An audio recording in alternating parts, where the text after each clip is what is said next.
அனைவருக்கும் பிரபஞ்ச வணக்கம். பிரபஞ்சத்தோட இணக்கமாதல் தொடர்பான வீடியோ பதிவுகள் நம்ம பார்த்துட்டு வரோம்.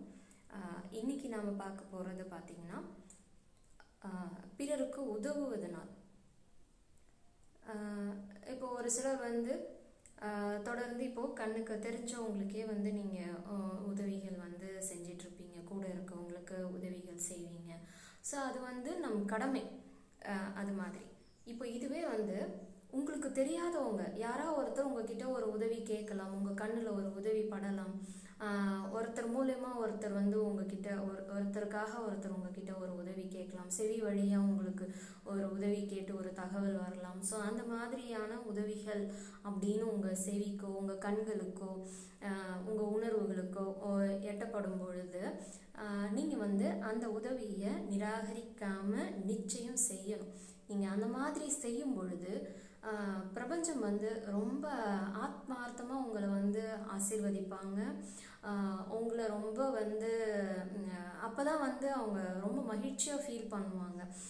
நீங்கள் பிறவி எடுத்ததற்கான ஒரு நல்ல ஒரு செயலை செய்கிறீங்க அப்படின்றத அவங்க பார்த்து ரொம்ப மன மகிழ்ச்சியாக உங்களை ஆசீர்வதிப்பாங்க.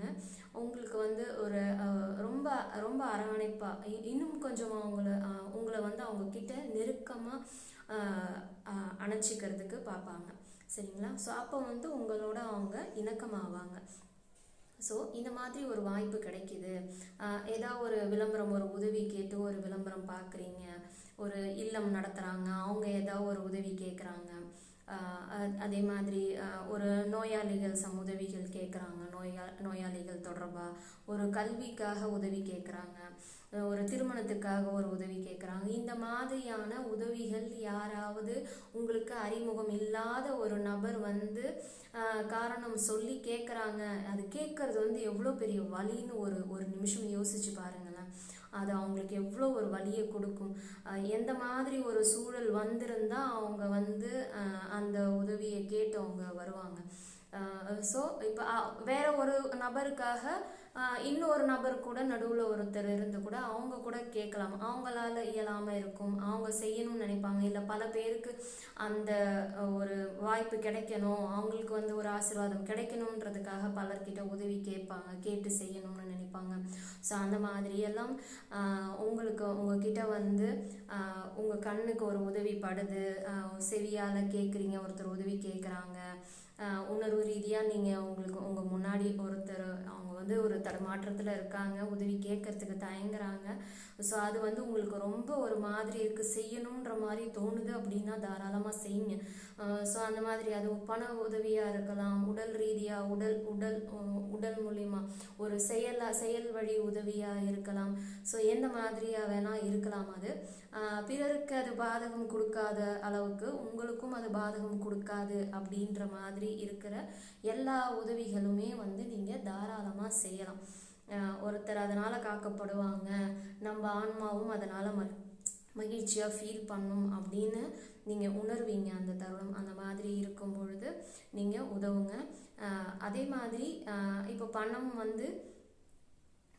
பண உதவி, உணவு அந்த மாதிரிலாம் கூட கொடுத்து நீங்கள் ஒருத்தருக்கு உதவலாம். அந்த சூழலுக்கு தகுந்த மாதிரியான உதவிகளை செய்யறதுக்கு முன் வாங்க. நீங்கள் அந்த மாதிரி வரும்பொழுது பிரபஞ்சம் ஆத்மார்த்தமாக உங்களை ஆசீர்வதிச்சு உங்களை அவங்க பிள்ளையாவே இன்னுமுமே உங்களை அரவணைச்சிப்பாங்க. நீங்கள் ஜென்ரலாக எல்லாருமே பிரபஞ்சத்தோட குழந்தைகள் தான், அதில் எந்த சந்தேகமும் இல்லை. ஒரு தவறு செஞ்சிச்சுன்றதுக்காக ஒரு தாய் ஒரு குழந்தைய வெறுத்துட மாட்டா இல்லையா? ஒரு தாயாகட்டும் தந்தையாகட்டும் குழந்தைங்களை வெறுத்துட மாட்டாங்க. தள்ளி இருந்து அந்த குழந்தைங்களுக்கு என்ன நல்லது செய்யணுமோ செய்வாங்க, கண்காணிப்பாங்க.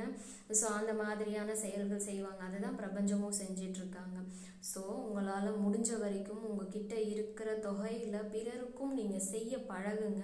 ஸோ அந்த மாதிரி நீங்கள் செய்யும் பொழுது ஆத்மார்த்தமாக உங்களை ஆசீர்வதிப்பாங்க. உங்களோட பிரபஞ்சம் இணக்கமாவாங்க. நன்றி, வணக்கம்.